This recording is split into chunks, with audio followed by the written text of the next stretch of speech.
النبي المصطفى محمد صلى الله عليه وآله وصحبه وسلم. الفاتحة.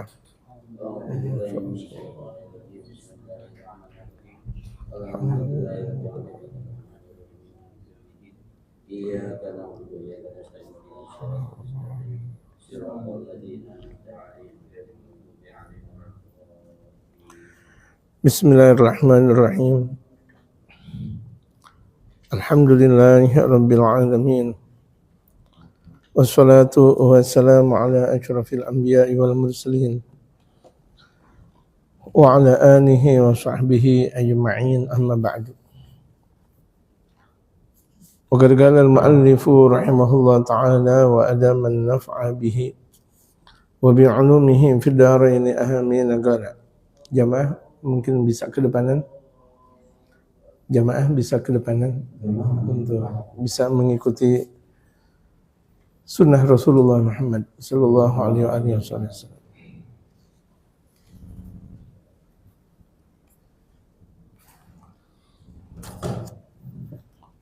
Wa minal muta'akkadi fi'luhu wal muwadhamatu alaihi salatul witri.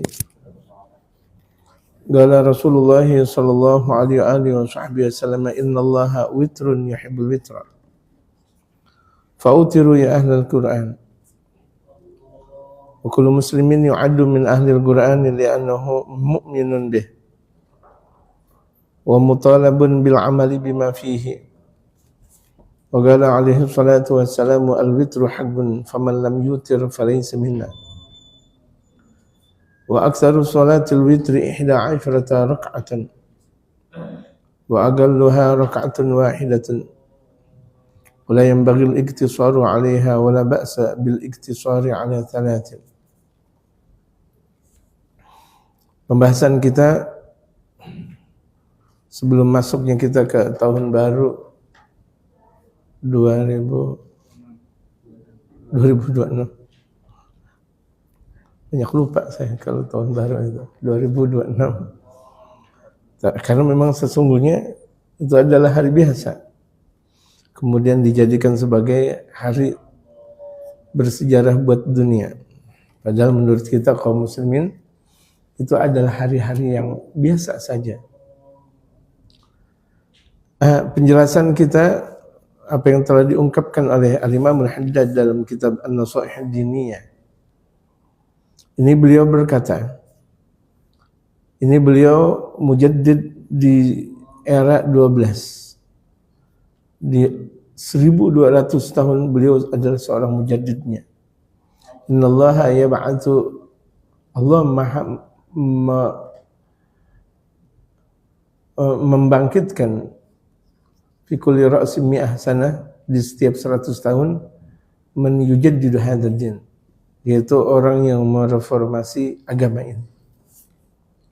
Man yujaddidu hadzal din. Jadi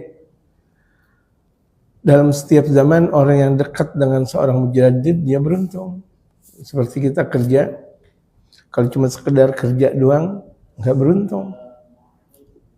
Apalagi kalau misalnya di tempat kerjaan itu ada pengajian, kalau dia enggak ikut pengajian dalam kerjanya dia enggak beruntung. Beruntunglah orang yang kerja dan ikut ngaji. Karena orang yang cuma sekedar kerja saja belum tentu halal. Ini yang harus kita pahami. Orang yang kerja saja belum tentu halal kalau di situ ada maksiat. Maksiat. Jadi kehalalan kita kerja itu terletak dari seberapa besar kehalalan yang dimiliki dalam sistem dan proses kerja. Kira-kira kerjanya kita banyak gak hal yang haram? Banyak gak yang haram? Nah, itu semuanya bisa direduksi, artinya bisa dipelintir dengan banyaknya tobat dan disertai dengan ngaji. Karena orang yang tobat tanpa ngaji enggak diterima oleh Allah. Orang yang sholat tanpa ngaji enggak diterima oleh Allah Subhanahu wa taala. Orang yang zakat tanpa ngaji enggak diterima oleh Allah. Orang yang memasuki Ramadan, esok nih Ramadan, mudah-mudahan Allah terima Ramadan kita. Rajab, Sya'ban, Ramadan, malam Senin, awal Rajab. Iya. Allahu Akbar. Malam Senin esok, malam awal Rajab. kemudian Sya'ban, Ramadan. Kalau tidak disertai dengan keilmuan, enggak diterima semuanya. Jadi semuanya harus dengan ilmu. Bahkan hidup di alam dunia kita tanpa ilmu pun enggak bisa. Nah sekarang kita belajar tentang sholat witir. Tanpa disertai ilmu enggak bisa. Sholat witir berdiri tidak dengan sendirinya. Yang berdiri dengan sendirinya cuma satu. Allah, qiyamuhu binafsihi, ya kan? Qiyamuhu binafsihi, dialah Allah berdiri dengan sendirinya. Dialah Allah Subhanahu wa taala. Kita nggak bisa berdiri dengan sendirinya. Salat yang kita dirikan itu nggak bisa. Makanya kan salat didirikan, nggak mampu dia diri dengan sendirinya. Mau salat apapun namanya, mau salat fardu, mau salat sunnah, itu nggak bisa berdiri dengan sendirinya. Kecuali harus disertai dengan ilmu. Nah, witir nih. Wa minal muta'akkad fi'luhu wal muwadhabatu 'alaihi, dan di antara yang sangat muta'akkad itu sangat dianjurkan untuk menjalankannya dan selalu dirutinitaskan. Jadi baginda Rasulullah ini mengajarkan salat witir itu seakan wajib, witir seakan wajib. Saking manfaatnya witir. Kan kita tidak tahu di malam hari itu bakal dapat penyakit malam. Ada namanya alamul lail, derita malam. Ada. Makanya sunnah kalau misalnya kita makan dan minum, sisanya itu kalau misalnya di malam hari ditutup. Ya ditutup. Ini kenapa enggak ditutup? Panas. Panas banget, kapan saya mau minum kalau begitu jadi ini. Kan tadinya ditutup. Ini maksudnya. Jangan sampai jamaah, itu buktinya dibuka. Enggak, ini lagi kepanasan saya. Kalau misalnya ditutup dulu, ya bagaimana saya mau minum. Ini nanti juga habis saya minum, saya tutup lagi. Panas-panas. Ya. Jadi di malam hari itu makanan dan minuman sunnah untuk ditutup. Itu banyak sekali dalilnya karena sumber berbagai macam penyakit. Ada kan tadi saya katakan alamul lail, derita malam. Berapa banyak itu santet datang di malam hari. Santet itu datang di malam hari. Makanya kita untuk meminimalisir, menyedikitkan berbagai macam bentuk penyakit di malam hari, makanan dan minuman kita tutup, gitu, kita tutup. Sunnah Rasulullah Muhammad Sallallahu Alaihi Wasallam bukan hanya di siang atau di malam hari, di setiap waktu makanan itu sunnah untuk ditutup. Kecuali makanan yang bakal dimakan. Seperti kita ada tamu, jangan ditutup. Yang perlu ditutup, ya ditutup. Seperti rengginang. Kalau misalnya kira-kira dibuka ya alot, gitu. Kerupuk begitu juga. Yang perlu untuk dibuka, yang ditutup menurut adat kebiasaan. Kalau kita lagi menjamu tamu atau menjamu teman dan sebagainya. Salatul witri, nah di antara yang sangat dianjurkan dan bahkan dirutinitaskan itu adalah salat witir. Apa salat witir? Salat yang dilakukan setelah ba'diyah isya. Sebenarnya ada satu ta'rif tersendiri. Salat yang dilakukan setelah salat hifiz. Jadi setelah salat isya, salat ba'diyah isya, kemudian setelah itu salatul hifiz. Hafazah. Itu untuk menjaga, salat untuk menjaga di malam hari. Saking dahsyatnya itu malam, ada salat yang namanya salatul hifiz. Salat untuk menjaga. Jadi biasakan kita, kalau kita udah tahu sekarang, itu sunnatul Rasul Muhammad SAW setelah salat isya, ba'diyah. Gitu. Biasanya tuh orang kalau menjalankan ba'diyah, terjauhkan dari berbagai macam bala dan musibah. Amin. Gitu. Orang yang kalau misalnya dia bisa rutin menjalankan qabliyah dan ba'diyah. Ini kan orang bisa sholat fardunya saja. Untuk qabliyah dan ba'diyah susah untuk dia menjalankannya. Naiklah kita, udah ngaji dia menjalankannya. Naiklah kita, udah ngaji. Sholat cuma sekedar zuhur, asar, maghrib, isya, subuh. Naikin kita qabliyah dan ba'diyah. Yang di situ ada qabliyah jalanin. Gitu. Yang di situ ada ba'diyah jalanin. Yang tidak ada qabliyah cuma sekedar ba'diyah doang, jalanin. Gitu. Yang cuma sekedar ada sunnah sebelum sholat, ya, walaupun tidak disebut dengan qabliyah, jalannya. Seperti sholat sunat subuh dan sholat sunat asar. Jalanin. Minimal 2 rakaat, bagus 4 rakaat. Qabliyah ba'diyah bagus 4 rakaat. Tapi sholat sunat subuh 2 rakaat. Ya, sholat sunat subuh 2 rakaat. Gitu. Ini ada orang yang sholat sunat subuh sampai berkali-kali. Niatnya jangan sholat sunat subuh. Ketika itu niat qadha dan sebagainya untuk bisa berbilang-bilang jumlah gitu dalam sholat sunat subuh. Tapi kalau sholat sunat subuh 2, sebagaimana sabda Rasulullah, rakaat qabla al-fajr, 2 rakaat sebelum sholat fajar atau sholat subuh. Fajar dan subuh dia juga. Ini ada orang belum dekat majelis, dia bilang sholat fajar apa sih? Subuh. Apaan? Fajar ya fajar, subuh ya subuh. Aduh, pinteran dia. Dia nanya, tapi ketika dijawab pinteran dia. Gitu. Jangan dong. Kalau nanya, kemudian jawaban dari mereka para ulama, ikuti. Qala Rasulullah sallallahu alaihi wasallam, Rasul bersabda, Innallaha witrun, sesungguhnya Allah Subhanahu wa taala ganjil. Yuhibbul witra, Allah cinta yang ganjil-ganjil. Allah maha ganjil. Allah esa, enggak terbilang. Esa tak terbilang. Artinya esa tunggal, satu, enggak ada 2 dan enggak ada 3-nya. Allah satu, tidak terbilang, tidak ada 2 dan 3-nya. Makanya orang yang menyatakan bahwa Tuhan itu ada 3, menderita dan musibah berkebanyakan. 25 Desember mendekat. Apa yang terjadi? Bala dan musibah. Udah gitu dicampur. Udah dulu Natal doang, ini Nataru. Runya itu tahun baru. Tahun baru kalau misalnya dia wiridan boleh, bagus. Dibaca maulid, zikir dan sebagainya, pengajian akbar misalnya. Tapi ini maksiat akbar. Dari bawah sampai atas itu maksiat semuanya. Itu.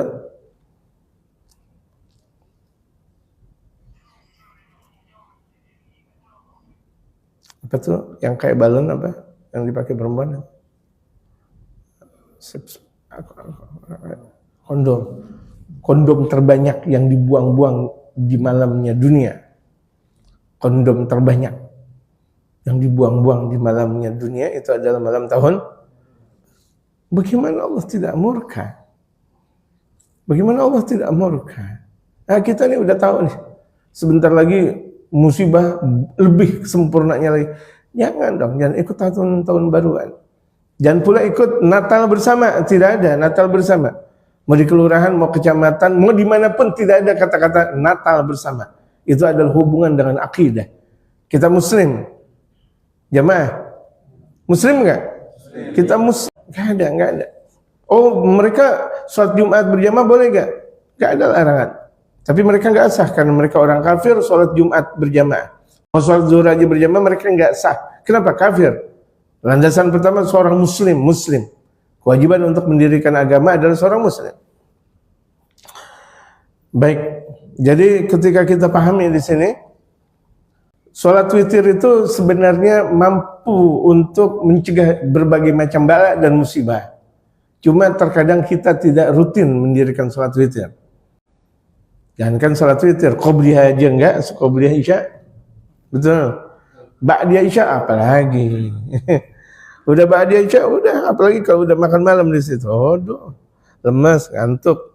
Asiknya bercanda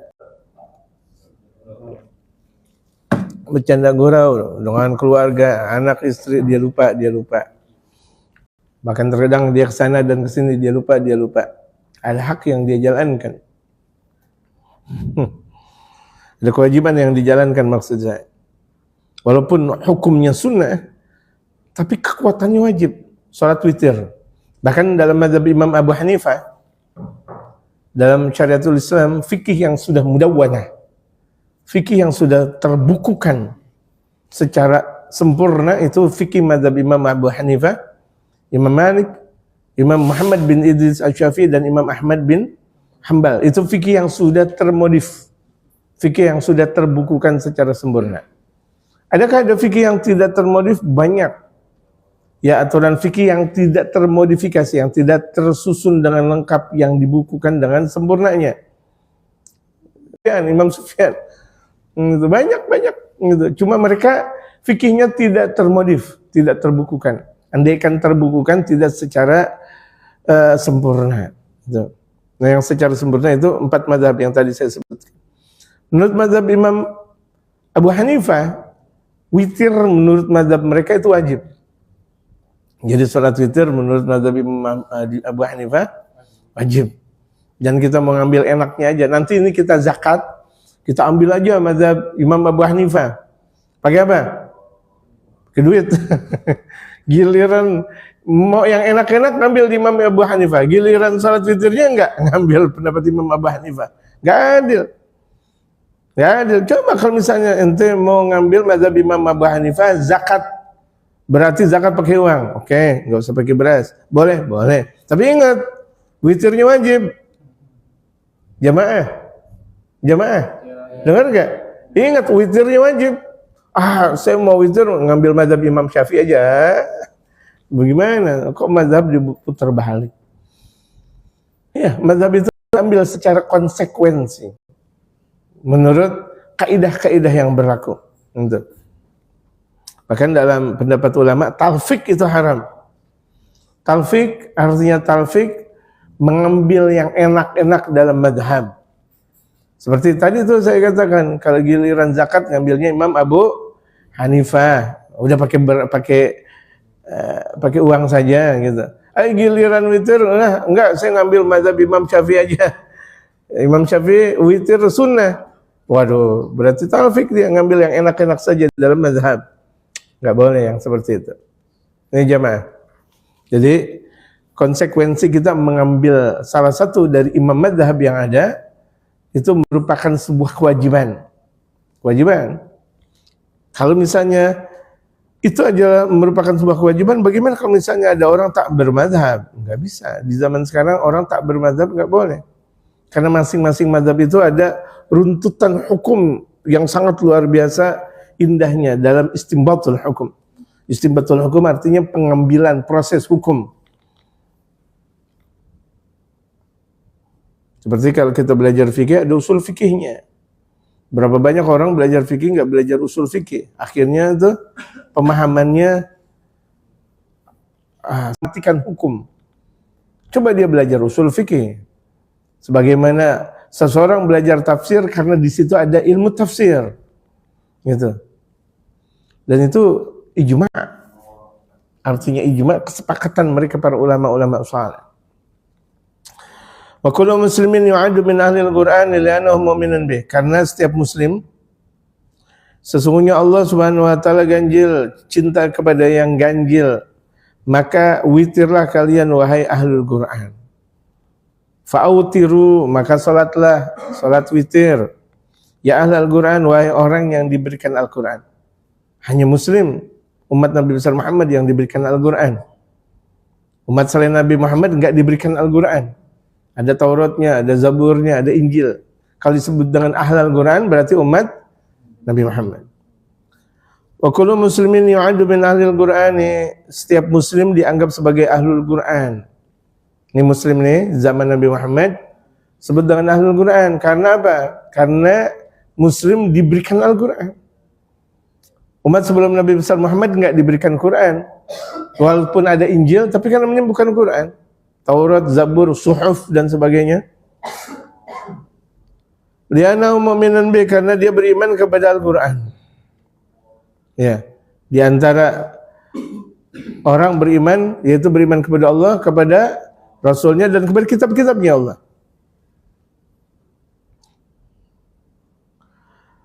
Wa mutalabun bil amali bima fihi, dan dituntut untuk mengamalkan apa yang ada di dalam Al-Qur'anul Karim.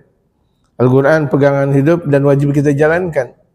Bukan cuma sekedar kita baca surah Al-Baqarahnya saja, Al-Imrannya saja, Al-Maidahnya saja, atau Al-Kahf saja, tidak diamalkan.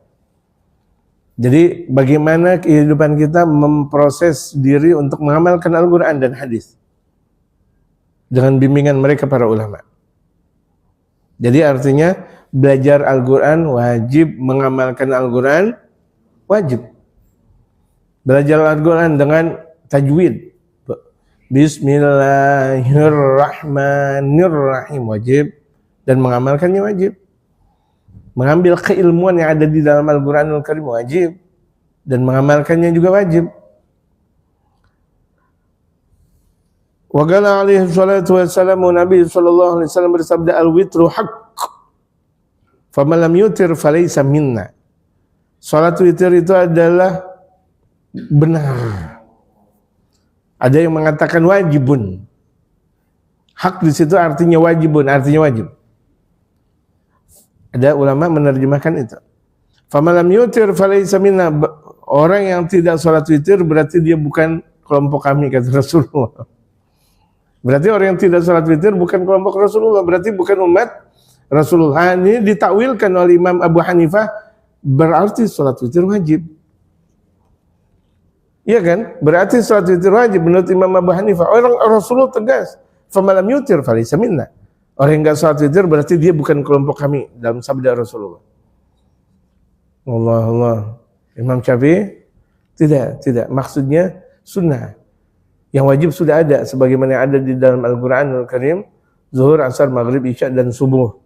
Kalau misalnya witir dijadikan kewajiban, kasihan nanti umat. Sunnah hukumnya. Gitu. Tapi sunnahnya betul-betul anjuran yang sangat kuat. Seperti sunnahnya siwak. Siwak itu kan sunnah, tapi anjurannya dari baginda Rasulullah sangat kuat untuk bersiwak.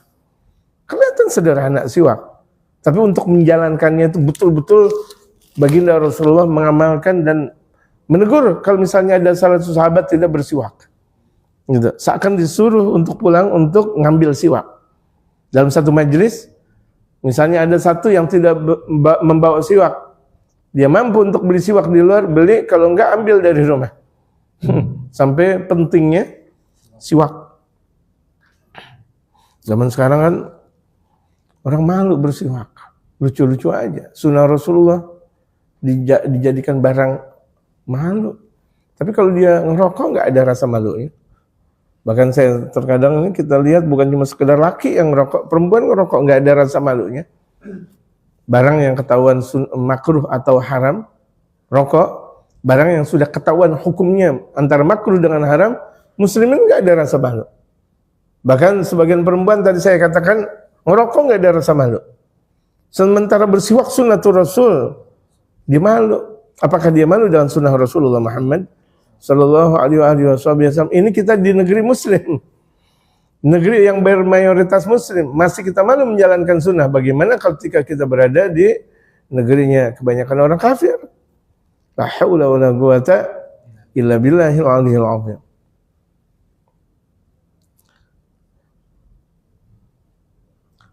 Jadi dalam mazhab Imam Abu Hanifah witir wajib.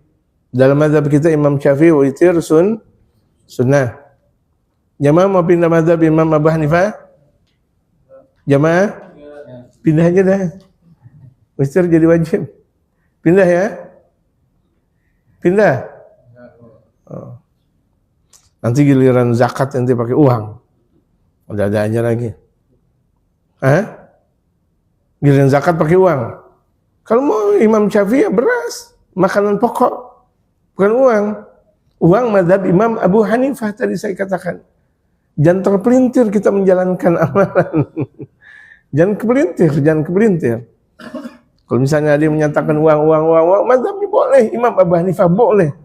Tapi ingat, orang yang bermadzhabkan Imam Abu Hanifah, sholat witir hukumnya wajib. Udah gitu aja, nggak ada permasalahan sebenarnya. Nggak ada saling hasud antara madzhab Imam Syafi'i dan Imam Abu Hanifah atau Imam Malik atau Imam Ahmad bin Hanbal. Tidak ada saling hasud. Yang penting menjalankan masing-masing mazhabnya. Wa aktsaru sholatil witri 11 rakatan. Ini dalilnya witir, bahwa sebanyak-banyak sholat witir 11 rakaat. Ini banyak orang yang ambil salah dalil dalam sholat tarawih. Mereka menyatakan sholat tarawih 11, padahal itu sholat witir dalilnya. Baginda Rasulullah mendirikan salat witir di Ramadan atau di luar Ramadan 11 rakaat. Ini orang salah kaprah. Oh, berarti salat tarawih 11 rakaat, siapa yang bilang? Ini dalil salat witir. Dalil salat tarawih dari Sayyidatuna Aisyah. Karena baginda Rasulullah salat tarawih di dalam rumahnya. Sayyidina Umar mendapatkan berita dari Sayyidatuna Aisyah. Dan Sayyidatuna Aisyah istri baginda Rasulullah Muhammad sallallahu alaihi wasallam, 20 rakaat beliau mendirikan salat tarawih di rumahnya. Terus diungkap, ya Rasulullah, kenapa engkau enggak salat witir di masjid? Aku khawatir, salat tarawih maksudnya. Aku khawatir kalau aku dirikan di masjid, Allah bakal menjadikan salat tarawih wajib. Aku khawatir, wahai Aisyah, kalau aku dirikan di masjid, kemudian umat mengikutiku, jadikan wajib, aku khawatir. Biarkan tarawih hukumnya sunnah.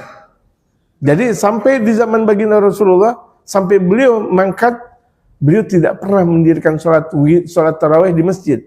Kenapa? Khasyatan an takuna tarawih wajibah. Khawatir kalau salat tarawih hukumnya wajib. Rahmah baginda Rasulullah ini rahmat buat mereka kaumnya, buat kita semuanya. Kalau ada orang menyatakan, kenapa sih Rasulullah kalau ketahuan tarawih itu sunnah nggak dijalankan di masjid? Itu justru kalau baginda Rasulullah mendirikan salat tarawih di masjid, khawatir dijadikan tarawih oleh Allah hukumnya wajib. Makanya zaman Sayyidina Abu Bakar pun, Sayyidina Abu Bakar nggak berani untuk mendirikan salat tarawih di masjid. Tetap bilangan tarawih 20 rakaat. Pada akhirnya di zaman Sayyidina Umar bin Khattab, beliau mempunyai ijtihad tersendiri. Tidak, salat tarawih kita berjamaah. Ijtihad. Bolehkah Sayyidina Umar berijtihad? Boleh, beliau sahabat Rasulullah. Di antara min afghahi sahabah, di antara sahabat yang ahli fikih, itu Sayyidina Umar bin Khattab. Jeniusnya luar biasa. Akhirnya beliau berijtihad bahwa afdalul bid'ah hadih, sebaik-baik bid'ah ini. Sebaik-baik yang tidak pernah dilakukan oleh Rasulullah, sholat tarawih di masjid, ini maksudnya. Sebaik-baik yang tidak pernah dilakukan oleh Rasulullah, sholat tarawih di masjid. Bukan artinya tok tentang permasalahan bid'ah, bukan. Sebaik-baik yang tidak pernah dilakukan oleh Rasulullah, sholat tarawih di masjid, ini dia. Aku jadikan sholat tarawih berjamaah. Ketika itu beliau menjabat sebagai khalifah, mengajak kepada para sahabat yang lain. Di zaman Sayyidina Umar, sahabat Rasulullah masih banyak. Mereka tidak pernah ingkar kepada pendapat Sayyidina Umar. Nah, dijadikan sholat tarawih ijma'us sahabah. Dijadikan sholat tarawih berjamaah 20 rakaat ijma'nya sahabat. Nah, kalau kita ambil dalam struktur hukum Islam, Al-Quran, hadis, ijma' dan qiyas. Memang tidak ada salat tarawih berjamaah dalam sabda Rasulullah, tidak ada. Rasulullah tidak mengamalkan di masjid, tidak ada. Kalau misalnya buktinya mana? Ini ada di zaman Sayyidina Umar bin Khattab. Karena setiap sahabat itu adalah dalil. Setiap sahabat adalah dalil. Nah, ketika baginda Rasulullah masih hidup, beliau mendirikan salat tarawih di rumahnya 20 rakaat. Tidak ada yang protes. Di zaman Sayyidina Abu Bakar pun 20 rakaat, tidak ada yang protes. Pun di zaman Sayyidina Umar 20 rakaat tidak ada yang protes. Ini zaman sekarang itu buktinya surat itu. Allahu Akbar. Ini pentingnya kita ngaji nih jamaah sekalian. Kalau kita cuma sekedar ngaji, oh iya kali lagi. Jadi kita belajar hadis, ada ilmu hadis. Bukannya sekedar belajar qala Rasulullah sallallahu alaihi wasallam, ya, terus disabdakan oleh baginda Rasulullah. Di balik itu ada ilmu hadis. Kita memahami apa sih yang disebut dengan matan, apa sih yang disebut dengan sanad, apa sih yang disebut dengan isnad, apa sih yang disebut dengan perawi, dan siratul hadis ada. Di mana hadis yang pertama dengan kedua dan ketiga dan keempat itu tidak saling bertabrakan. Kalau kita belajar ilmu hadis gitu. Janganlah jadi ahli ceramah, dia cuma ngambil hadis tanpa dia belajar ilmu hadis. Dia belajar tentang hadis saja. Rasulullah bersabda. Rasulullah bersabda di situ ada asbabul wurud, Ada sebab di mana Rasulullah bersabda. Gitu. Nah, itu kita wajib belajar. Seperti baginda Rasulullah, antum a'lamu bi umuri dunyakum. Kalian semuanya lebih tahu tentang permasalahan dunia kalian. Ketika ada dalam salah satu sahabat Rasulullah mau makan pakai garpu. Biasanya Rasulullah pakai tangan. Ketika pakai garpu, di situ ada sayur kebuli apa namanya? Marok. Asik banget. Masa semur marok pakai tangan? Akhirnya mereka para sahabat nanya, aku pakai milago ya Rasul, aku pakai sendok ya Rasul. Antum a'lamu bi umuri dunyakum. Masalah dunia kalian lebih tahu. Mau dikokop kayak mau pakai mau kayak sendok kayak ya itu dia. Jadi akhirnya di situ keluasan umat diberikan sebuah keluasan gitu. Nah, ini namanya toleransi dalam makan. Berarti boleh makan pakai sendok, boleh makan tidak pakai sendok. Nah, itu namanya toleransi dalam makan. Toleransi gitu. Enggak, jangan bilang, oh sunnah pakai sendok, sunnah pakai tangan. Ya Allah, melepuh tangan. Apalagi itu makhluk masih panas. Gitu. Apa? Ya, dihiup ya kan kalau udah agak ademan.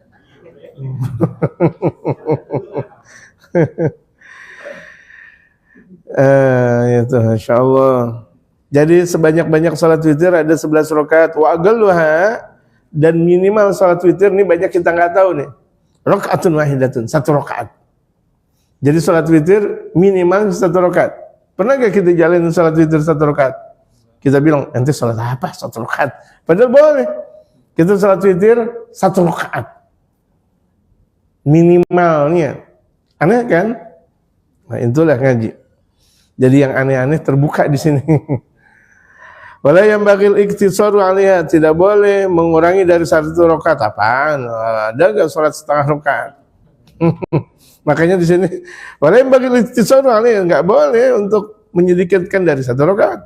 Wala ba'sa bil iktisari 'ala 3, tidak mengapa menyedikitkan salat witir cuma 3 rakaat, boleh. Orang 1 rakaat aja boleh, bagaimana 3 rakaat? Yang 3 rakaat itu boleh langsung 3 rakaat, boleh.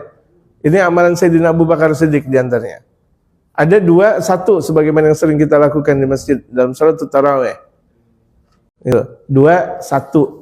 2 rakaat salam, kemudian 1 rakaat salam. Wa man autara bi 3 kana al-mustahabbu lahu an yaqra fil ula ba'da al-Fatihah sabbih isma rabbikal a'la. Barang siapa yang orang salat witir 3 rakaat, yang biasa kita jalankan di masjid, mushola, majlis taklim, dimanapun kalau Ramadan, padahal tidak Ramadan juga salat witir yang sunnah dibalas yang wajib. Wa man autara bi 3, barang siapa yang salat witir 3 rakaat, kana al-mustahabbu lahu an yaqra fil ula. Sangat dianjurkan buat dia di rakaat pertama dia membaca setelah Al-Fatihah sabbih isma rabbikal a'la, sunnah. Ya, salat pertama dalam salat witir setelah Al-Fatihah sabbih isma rabbikal a'la alladzi khalaqa wa sawwa alladzi qaddara fa alladzi akhrajal mar'a. Wa fi tsaniyati, kemudian rakaat keduanya qul ya ayyuhal kafirun, sebagaimana yang diamalkan oleh imam-imam masjid mushola ketika tarawih. Setelah salat tarawih 20 rakaat, kemudian salat witir 3. Wa fi dzalisati, yang ketiga, nah yang ketiga boleh, tapi afdalnya salat witir rakaat salam, kemudian 1 rakaat salam. Berarti dia udah mendirikan salat witir berapa rakaat? 3. Sisanya ada berapa? 8. Kan salat witir banyaknya ada 8. Boleh tuh kita tidur. Misalnya habis tarawih kemudian witir, tidur. Nanti kira-kira bangun tidur, terusin lagi salat witirnya 8 rakaat. Jadi witir dapat, tahajud dapat. Witir dapat, tahajud dapat. Bisa paham jamaah? Tapi niatnya apa? Niat witir. Kan belum sempurna witirnya. Baru cuma 3 rakaat. Sempurnanya witir 8 rakaat. Itu yang selalu dijalankan oleh baginda Rasulullah dan sahabat. Kemudian di rakaat yang ketiga qul huwallahu ahad wal mu'awwidzatain. Qul huwallahu ahad dan qul a'udzu birabbil falaq dan qul a'udzu birabbin nas. Itu langsung digabung. Bismillahirrahmanirrahim. Qul huwallahu ahadun samad lam yalid terus sampai qul a'udzu birabbin nas, malikin nas, ilahin nas. Malikin nas bacaannya. Bukan malikin nas. Ini banyak orang salah baca malikin nas. Yang benar malikin nas. Jadi maknya itu pendek. Malikin nas. Sunnah juga kita baca surat Al-Fatihah. Kalau di rakaat pertama Maliki Yaumiddin. Dalam mazhab Imam Syafi'i di rakaat kedua sunnah dibaca pendek. Maliki Yaumiddin. Rakaat kedua. Rakaat pertama panjang. Dalam mazhab Imam Syafi'i. Bismillahirrahmanirrahim. Rakaat pertama nih. Alhamdulillahirabbil alamin. Arrahmanirrahim. Maliki Yaumiddin. Matabi. Rakaat kedua Bismillahirrahmanirrahim. Bismillahnya digabung sunnahnya. Bismillahirrahmanirrahim. Alhamdulillahirabbil alamin. Arrahmanirrahim. Maliki Yaumiddin. Maknya itu pendek. Sunnah dalam mazhab Imam Syafi'i. Itu aturan fikih namanya. Bukan menurut maunya kita, gitu. Waman awtara bi aktsara min salat ghara fiha waman awtara bi aktsar min salat, barang siapa orang mendirikan salat witir lebih dari 3 ghara fi ma qabla salati allazi yatayassaru minal Qur'an, dia membaca itu boleh sebelum 3 witir dia membaca bacaan dalam Al-Qur'an yang mudah-mudah yang kira-kira dia hafal, alam nashrah, alam tara, sabihis atau ad-duha atau ar-ra'aital atau idzaja gitu. Yang kira-kira mudah menurut dia. Atau mungkin ketika dia mudah dia membaca Al-Qur'anul Karim. Boleh. Ya, sebentar kita lanjutkan tanggung. Wa kullama tala wa katsura kana afdal. Semakin lama salat witir semakin istimewa. Salat witirnya kita 11 rakaat 2 jam. Istimewa ada atau 3 jam, berarti bacaan Al-Qurannya panjang, istimewa. Wagara fi salat ma taqaddama dzikruh, kemudian dia membaca dalam 3 salat witir yang akhir, yang ketiga tadi itu saya katakan, atau 3 salat witir yang awal, sebagaimana yang telah tadi diikutkan.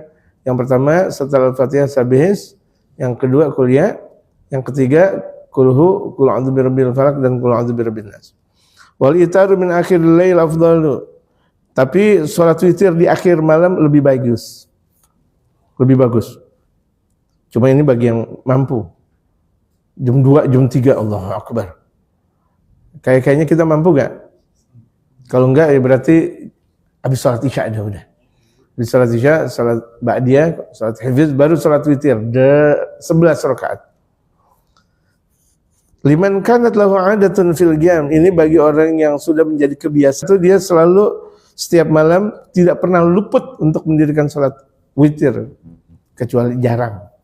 Selalu tuh dia witiran. Kalau kayak gini bagus.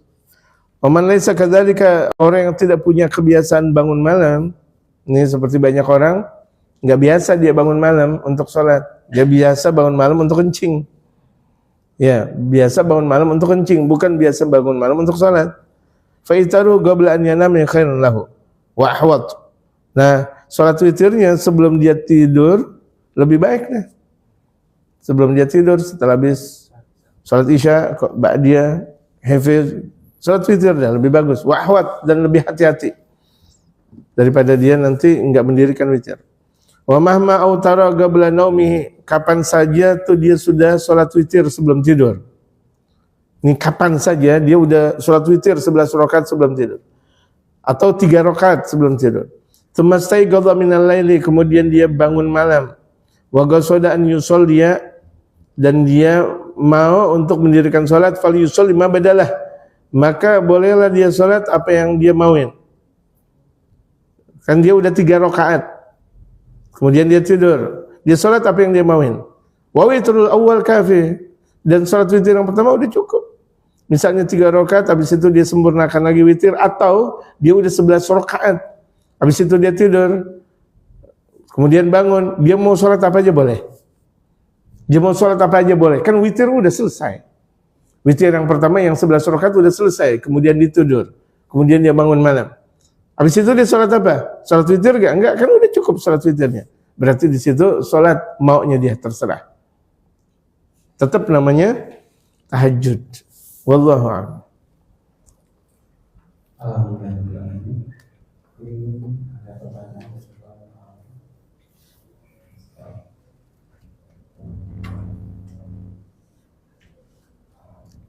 Assalamualaikum warahmatullahi wabarakatuh. Waalaikumsalam. Kalau misalnya kita sedang safar dan melakukan salat wajib dengan kosor, saya pernah dengar keterangan bahwasanya ketika kita mengkosor karena memang dalam waktu yang singkat sehingga tidak ada sholat sunat yang lain. Tapi apakah kita setelah mengkosor maghrib dan isya kita bisa melakukan witir walaupun tidak ada melakukan sholat seperti badiah? Ya, terima kasih terkait. Iya, sholat qasar isya, maghrib tidak ada qasar. Kalau qasar maghrib dan isya 3 rakaat, jadi 1,5 rakaat. Jadi qasar isya, tetap maghribnya 3 rakaat, isyanya boleh diqasar.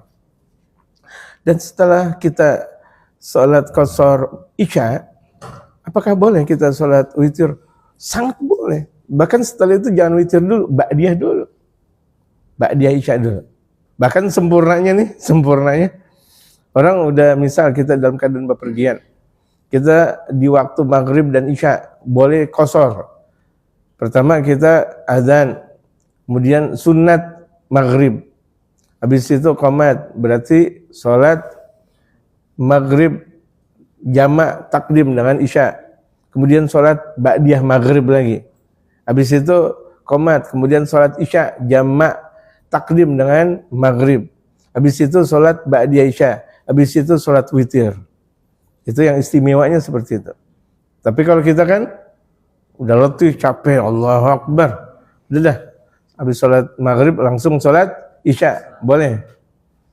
Andaikan nanti di perjalanan, sholat sunat boleh di perjalanan. Ini jamaah. Kan habis itu kita melakukan perjalanan lagi, atau makan kemudian melakukan perjalanan, kita dalam keadaan wudhu, naik mobil misalnya mau ke arah mana lagi, terus boleh kita sholat witirnya sambil di mobil. Usolli sunnatal witri raka'ataini lillatan Allahu Akbar. Selagi mobil berjalan itu diperbolehkan sholat sunat. Selagi mobil berjalan, selagi kereta berjalan, selagi kendaraan berjalan seperti pesawat dan sebagainya, selagi berjalan. Tapi kalau misalnya tidak berjalan, nggak boleh sholat sunat. Nggak boleh sholat sunat. Jadi dipersyaratkan kendaraannya sambil berjalan. Boleh. Jadi itu kita bisa mendirikan sholat ribuan rakaat di dalam perjalanan. Tapi jangan naik motor ya. Ini kan perjalanan, ya, beda. Betul perjalanan dan kendaraan. Tapi motor bagaimana mau sholat? Yang khawatir adalah nggak nabrak atau ditabrak. Betul nggak? Ini khusus mobil, kendaraan roda 3 atau 4, di mana kita bukan drivernya. Kalau driver juga nggak diperbolehkan. Bagaimana dia bakal menanggung banyak jiwa? Bisa dipahami? Sang penanya mobil khusus? Jamaah semuanya paham? Paham? Saya terkadang habis di sini ngaji, ngeteh sebentar kalau ada teh, ngobrol sebentar kalau ada, makan dikit kalau ada, saya keluar naik mobil, saya sholat ba'diyah di mobil sambil jalan. Sunnah. Ya, boleh. Boleh. Gitu. Dan praktekin jamaah. Tapi ingat, seperti kelas mobil atau bajai, kereta, pesawat. Tapi kalau motor, apalagi sendiri, jangan. Bisa dipahami jamaah? Sholat sunat sambil jalan pun boleh. Sholat sunat sambil jalan. Cuma jangan dianggap nanti orang-orang pasti bilang, udah orang gila tuh. Sambil jalan. Kalau kita kuat, dapat derita omongan kayak gitu, boleh-boleh aja. Sholat nih. Mau ke rumah sambil jalan. Tapi kalau lagi jalan, kalau ketemu teman jangan sehat-sehat, nggak boleh, batal sholatnya. Bu, Pak, ya batal sholat. Terus diam aja. Allah, giliran rukuk menghadap ke arah kiblat. Allah, Allah. Orang-orang dulu tuh belum lama-lama banget dari peninggalan tempat saya sampai ke Tanah Abang, ketika proses jualan tahun-tahun awal 1900-an, itu dari Kebayoran Lama sampai ke Tanah Abang tuh mereka sholat duhanya jalan. Allahu Akbar. Kan dulu masih banyak tanah lapang kan, masih banyak kebun dan sebagainya. Orang-orang yang punya duit lah yang naik delman, belum ada bajai waktu itu. Apalagi si bemo dan sebagainya, nggak ada. Itu delman yang paling unggul, yang paling kaya ada tuh. Sebagian orang jalan kaki sambil sholat. Allah, itu masih banyak dijumpai. Sekarang ya gitu. Wallahu a'lam. Alhamdulillah, kajian dari Ujung Akhir. Semoga ini dapat bermanfaat. Amin. Buat keluarga di dunia. Untuk penutup Pancasila. Jamaah sekalian, sebelum kita tutup baca suratul Fatihah buat saudara-saudara kita di Palestina, di Gaza, di Yaman juga dalam keadaan fitnah besar, di Sudan, di Syam, negeri-negeri Islam banyak fitnah dan sebagainya, agar Allah Subhanahu wa taala menghancurkan mereka musuh-musuhnya Allah Subhanahu wa taala. Allah menguatkan kita dan kaum muslimin. Saudara kita yang ada di Sumatera, Aceh, Sumatera Utara, Sumatera Barat, dan seluruh yang ada di Sumatera, Allah jaga mereka. Yang meninggalnya Allah jadikan husnul khatimah. Yang masih hidupnya Allah berikan kekuatan besar. Marilah kita berinfak buat mereka. Minimal berdoa. Berdoa agar musibah ini dihentikan langsung oleh Allah Subhanahu wa taala dan dijadikan musibah ini sebagai pelebur dosa Subhanahu wa taala, dan dijadikan musibah ini sebagai pelebur dosa.